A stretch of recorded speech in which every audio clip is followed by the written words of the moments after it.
Welcome to Hood Champion Boxing Sports. In boxing, you find a way to win or you find a way to lose. Man, what a fight it was yesterday between Joshua and Jermaine Franklin. Obviously, some mixed opinions. Some people felt Joshua rose to the occasion. He looked better than ever. But the consensus is there was, I think, a very high expectation that Joshua did not meet. But that being said, he won the fight. He's on to the next. Not sure who he's going to fight next, but I think Dillian White is the optimal choice. Then maybe an Andy Ruiz, and then going on and fighting, challenging a Fury, a Joyce, a Deontay Wilder. But like we said in the live chat, like other channels and even the boxing experts, right? The guys who get paid to do this, the boxing analysts, they all said that Joshua didn't look really any different. They didn't see anything new, nothing that caught their eye, except the fact that he was trying to be patient. Now, I'm going to tell you this, Jermaine Franklin, this guy had two fights, Dillian White, AJ. Now, before that, I follow Franklin. I've seen him fight on multiple occasions. I always said Jermaine Franklin could fight. But with him and Dillian White, what that showed me is Jermaine Franklin is a good fighter, not great. If this was school and I was giving him a letter grade, I'd probably grade him a C+ fighter. Okay, he can fight, but he's a C+ fighter. And what it showed is when he gets in there with a guy like Dillian White, who Dillian White fought the wrong fight the first 9-10 rounds, but then he finally, really in the championship rounds, Dillian White started letting his hands go. But he was conflicted, Dillian White, because he was fighting what came naturally, because he was trying to do what his corner was advising him to do. And that gave Jermaine Franklin a lot of opportunities that I don't think he would have normally had. I think Dillian White could have got Jermaine Franklin out of there within the first 6 rounds if he would have fought like the lion we've grown to know him to be. But that being said, Jermaine Franklin got through it. Eddie Hearn felt that he'd be a good opponent for Anthony Joshua, try to get Joshua's confidence back and kind of use him as a measuring stick to see just where Joshua is, how Joshua's adapted to the training from Derrick James. So he loses the fight, right? But he did have some good moments. He was able to do a lot of counterpunching, but it's not because he was overly clever. It was because of what AJ was not doing, like a very lazy jab, arm punches, but the right hand was basically an arm punch until like maybe the 10th, 11th, and 12th round, going back in a straight line. Jermaine Franklin clinching or Joshua clinching, but more Franklin clinching him and Joshua just standing there and allowing him to clinch and maybe trying to get shots off instead of using your feet, just stepping around, getting out the way. It's not hard to get out of a clinch. You got damn feet. Also, when you're as big and strong as AJ. So I guess the one thing I can say about Jermaine Franklin, he's a solid fighter. You can't take that away from him. He's obviously has some discipline because he lost, 22 to 30 pounds getting ready for this fight. So he took it serious. He knew he had an opportunity. And I do think Jermaine Franklin, I would like to see him go on in his next fight and fight a big name. Now, I'm not talking about Wilder, Fury. Those guys are the exceptions. I'm not talking about Joe Joyce, Jang, or Hrgovic. No, not at all. But let me see if this pulls up. So let's take a look and let's see who can Jermaine Franklin honestly fight. Okay? So now you look at the heavyweights. Let me make it a little bit bigger for you guys, right? Now when you look at the heavyweights and you see what's out there, we know Franklin's not ready for no damn Usyk. Not ready for Fury. He sure as hell ain't ready for Deontay Wilder. We saw that even with Anthony Joshua on what I'd say is on a very timid night where he seemed to be intimidated by the potential of gassing out and intimidated by the potential of hurting his opponent and then trying to get him out of there and then gassing out and rendering himself vulnerable to where now he can get hit and hurt and possibly knocked out. Because remember, Anthony Joshua Let me tell you what plagues him. This isn't what I concluded. It's what he said. Words matter. He said from the Klitschko fight, and somebody pointed that out during one of the lives too, but it made me remember what Anthony Joshua said. He gassed in the Klitschko fight. He hurt Klitschko, threw his load out, right? And then the next round he was exhausted and Klitschko was able to hurt him. And he said it took him a while to recover. But Klitschko let AJ off the hook. And AJ knows deep down that Klitschko could have finished him. So I never knew that bothered AJ like that until he talked yesterday. Then he goes into the Andy Ruiz fight. Very similar situation. He hurts Andy Ruiz, puts him down, just like he did Klitschko. But then, even though the circumstance is a little bit different, Ruiz gets up, Joshua converges on him, shoots his wad, Andy Ruiz catches him in an exchange. Joshua's tired, and he's hurt now. And he can't recover because Andy Ruiz isn't allowing him. So what that tells me about Anthony Joshua, last night, he didn't give 100%. And I don't know if he ever will give 100% again. Because when you're worried about getting hit and you're worried about getting tired, hell, he's knocking people down, he's hurting people, right? Anthony Joshua will hurt his opponent and be afraid to finish him because he's worried about gassing. That means he lacks confidence, all right? But you look at that, Anthony Joshua and Jermaine Franklin will never fight again. Then you look at Joe Joyce. No way in the world is Franklin getting there with Joe Joyce, okay? Now, Andy Ruiz, that is a fight to make. The problem is Andy Ruiz is not going to want to take it because Andy Ruiz is still riding off the wave of him beating Anthony Joshua and becoming the first Mexican, Mexican-American, whatever. He's Mexican, right? The first Mexican heavyweight champion. And he's unified too. So Andy Ruiz is riding that wave. He doesn't want to fight Franklin. Andy Ruiz still wants to get the $1-2 million paydays, right? But I just don't think Andy Ruiz is going to get that fighting Franklin. He already fought Dillian White. Luis Ortiz could be a good fight. But the problem with that is they fight here stateside, the money's funny. And Franklin already said, he'll come fight in the UK, but he'll have to fight an American fighter or a fighter from some other country. But as far as him coming to UK to fight a UK fighter, he won't do it. Jermaine Franklin felt like he didn't get treated fairly. Also, Jermaine Franklin said he felt the first 6 rounds, he was up 4 rounds and Joshua only won 2 of those rounds. So Jermaine Franklin kind of, took it to the stupid with that assessment of how the first 6 rounds went because he didn't win no damn 4 rounds. Then there's Joseph Parker, who was definitely trying to get back in that window for title contention, but Jermaine Franklin and Parker could be a good fight. Hrgovic, it looks like he's on to something else, trying to get himself a shot at a title. Matter of fact, Hrgovic trying to get himself in the mix for maybe that IBF.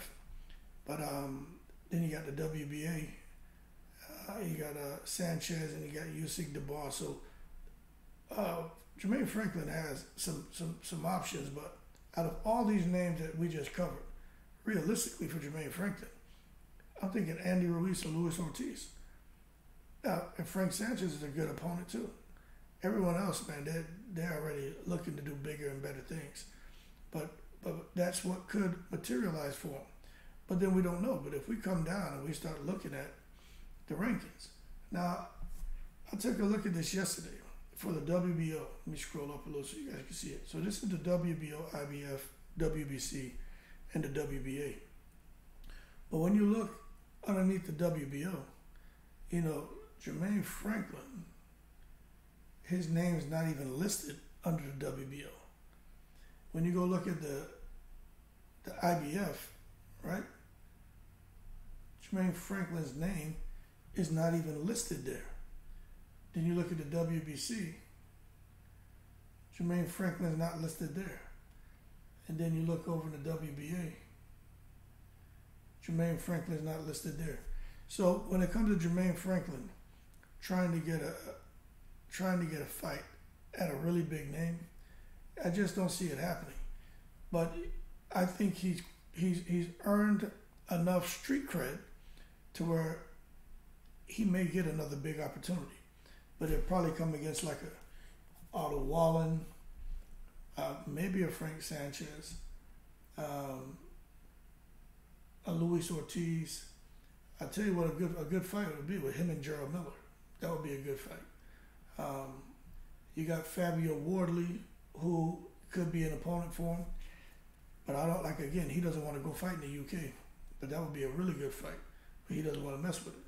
And then you got Charles Martin, who's still floating around out there. But outside of that, Jermaine Franklin's gonna have to figure out what he wants to do, because the money that he's hoping to make, or what he got spoiled at for those last two fights, he's gonna get a reality check. They could try to put him in with F.A. Ajagba, because Ajagba is still working his way up the rankings. He's kind of gotten away from his big right hand, so I actually think Jermaine Franklin would beat Ajagba.